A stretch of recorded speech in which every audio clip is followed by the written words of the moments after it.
Alléluia.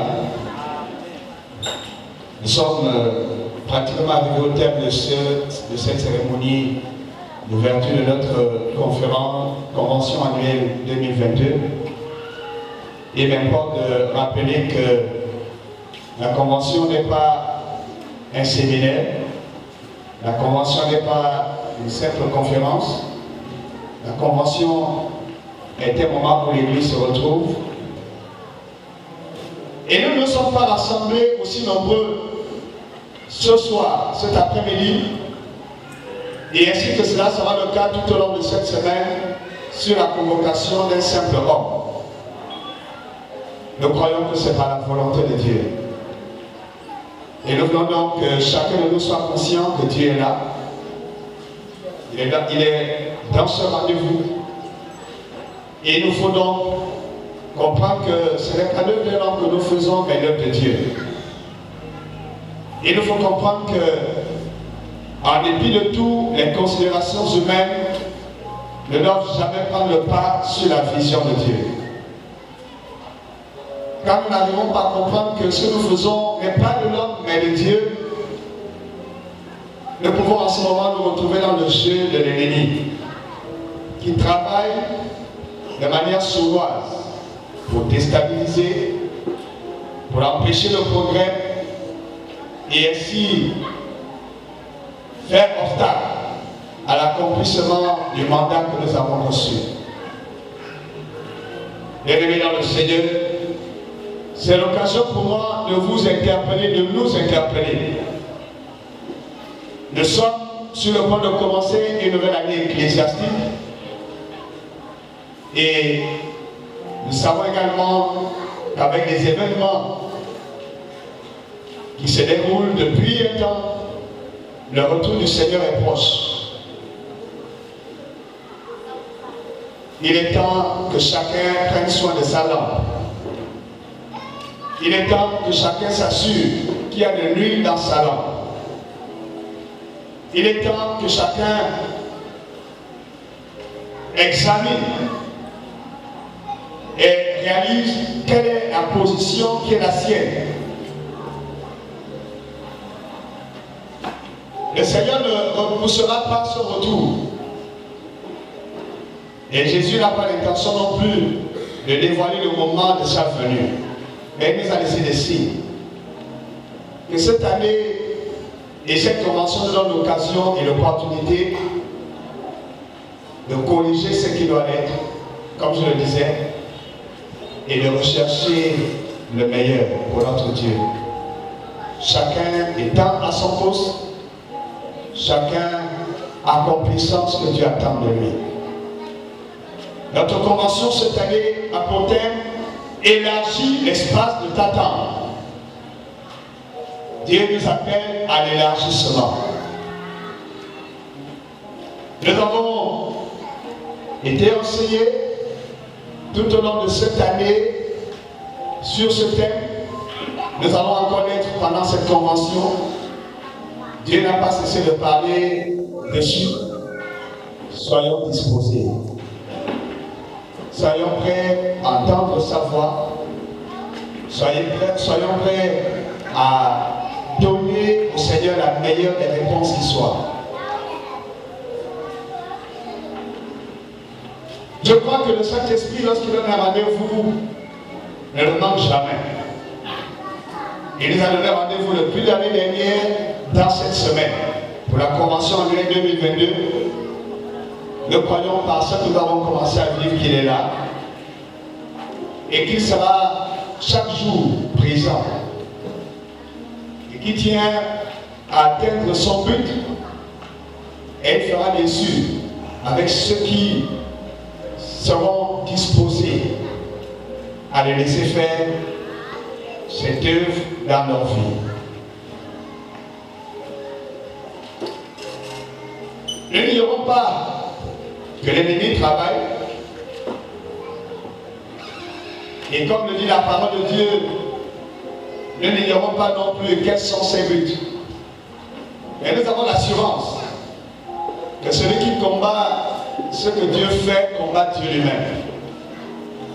Et ainsi, l'ennemi ne peut pas combattre ce que Dieu fait. Le Seigneur s'est réservé un peuple. Soyons de ce nom. Le Seigneur s'est réservé une église qui lui appartient. Faisons-en partie. Afin qu'à son retour, nous soyons de ceux qui seront enlevés avec lui. Ne ratons pas ce rendez-vous. C'est pourquoi je voudrais nous rappeler, selon le programme établi, qu'à partir de demain, et c'est là jusqu'à dimanche, nous serons ici et non dans nos églises locales. Nous serons ici pas pour l'église locale du CRM, mais parce que le CRM est le siège de l'église de ici. Le Seigneur connaît chaque compagnon d'œuvre. Et personne ne peut s'exclure de sa vue. Le Seigneur sonde les cœurs et connaît la loyauté de chacun. Prenons garde que nous ne nous mettions à l'écart de ce que Dieu fait.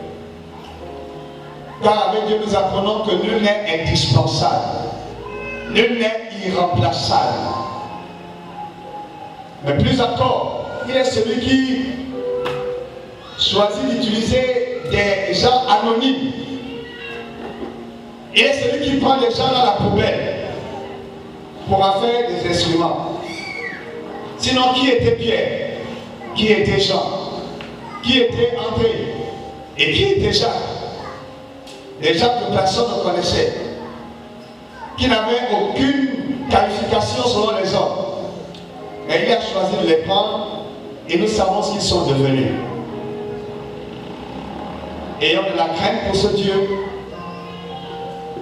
et soyons prêts à nous rendre disponibles et disposés afin qu'il fasse son œuvre au travers de chacun de nous. Nous avons un rendez-vous avec notre Seigneur parce que l'église de Lucie n'a pas commencé par une volonté d'homme. En 1991, une jeune femme est arrivée au Gabon ne connaissant personne, n'ayant jamais eu de lien avec personne, n'ayant jamais entendu parler de l'Afrique, sinon lorsque le Seigneur seulement lui a parlé de venir au Gabon. Elle n'était pas capable de dire ce qui allait se passer après.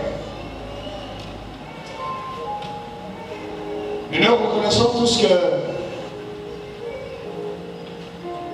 31 ans pratiquement plus tard, Dieu qui lui a parlé ne s'était pas trompé. Elle qui a entendu la voix de Dieu ne s'était pas non plus trompée.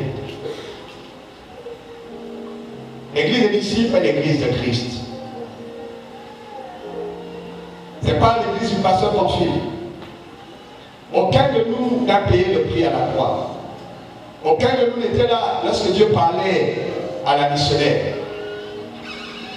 Réalisons donc que 14 ans, pratiquement après son départ, Dieu est Dieu dans son église. Il accomplira ce qu'il a résolu et nul ne s'y opposera. Sois dans la joie de faire partie de cette aventure. Et décide d'apporter ta pierre à cet édifice. Afin que, au jour du Seigneur, tu reçoives la récompense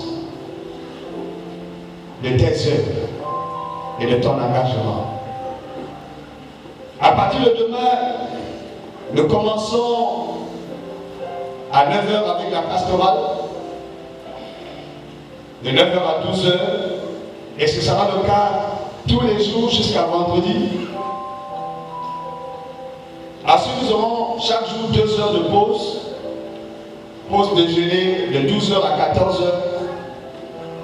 Et nous passerons à la deuxième session à partir de 14h jusqu'à 16h.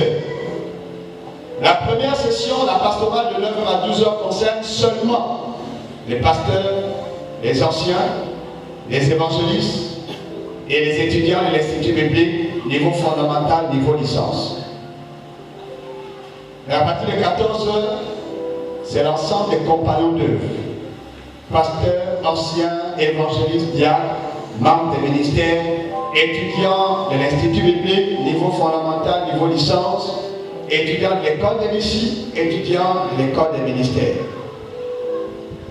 Ensuite, chaque jour, de lundi à vendredi, nous aurons une pause d'1 heure. Pause pendant laquelle nous aurons, on appelle pause café. Nous partagerons un sandwich et un jus afin de reprendre des forces, parce que conscient que certains partiront peut-être du travail pour être ici directement et enchaîner avec la plénière, on a besoin de force pour servir. Nous aurons également, comme en 2009, une mini tombola avec quelques gadgets pour récompenser les plus fidèles, pas les retardataires. Et de 17h à 19h, nous aurons la plénière chaque soir du lundi à vendredi. Et la plénière concerne tout le monde.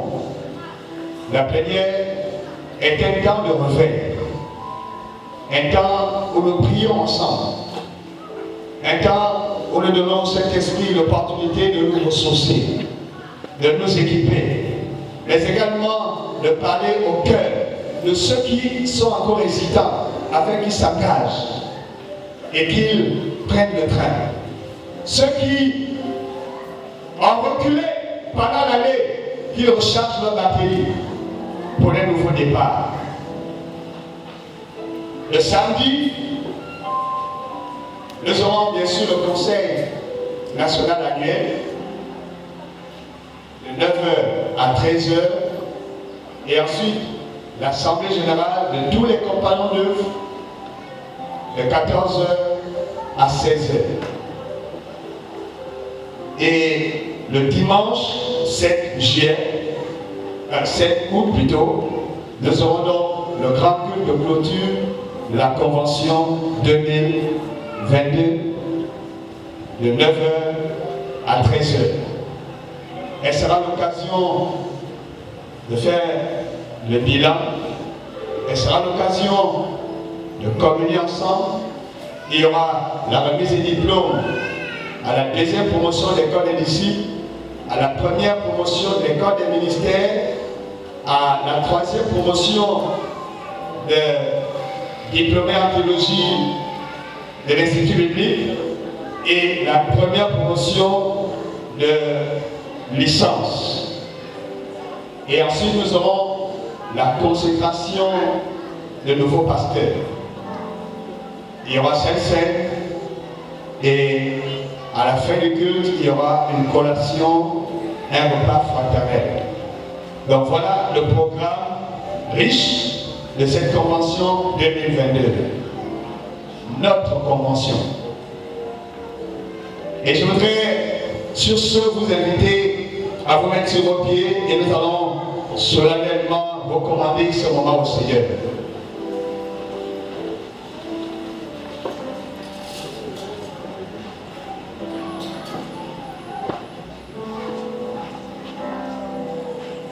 Tu es le Créateur, tu es l'unique, à part toi, il n'y a point d'autre Dieu. Tu es le Créateur, tu es l'unique.